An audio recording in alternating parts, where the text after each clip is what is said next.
સુજલામ સુફલામ યોજના હેઠળ જે માટી કામ થાય છે એમાં જે ટ્રેક્ટરો વાળાને છે એમાં પ્રોબ્લેમ છે, જે ભૂમાફિયાઓ છે આ તો એક રાજકીય માણસોને માટી કાઢવાનું એક ષડયંત્ર છે. ક્યાંય ખેડૂત માટી નથી પોતે કાઢતો, ગામના જે આગેવાનો હોય એ જ માટી કાઢે છે અને વેચે છે. હું ખુલ્લો આરોપ મૂકું છું, કોઈ ખેડૂત માટી કાઢતા નથી.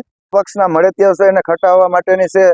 અત્યારે જે અધિકારીઓ છે એનું કંઈ હાલતું નથી. આમાં કોઈ ખેડૂત ક્યાંય માટી કાઢતો નથી. આ એક ભ્રષ્ટાચાર છે અને અમુક જગ્યાએ મફત માટી હોય અને મપવી લે છે ખેડૂતને નામે, ખેડૂત પાસે પૈસા લે અને મપાઈ જાય છે. એવી સ્કીમો લેવી અને લૂંટવા સિવાય કંઈ છે જ નથી. આજે દેશ નબળો પડી રહ્યો છે, રૂપિયો નબળો પડી રહ્યો છે.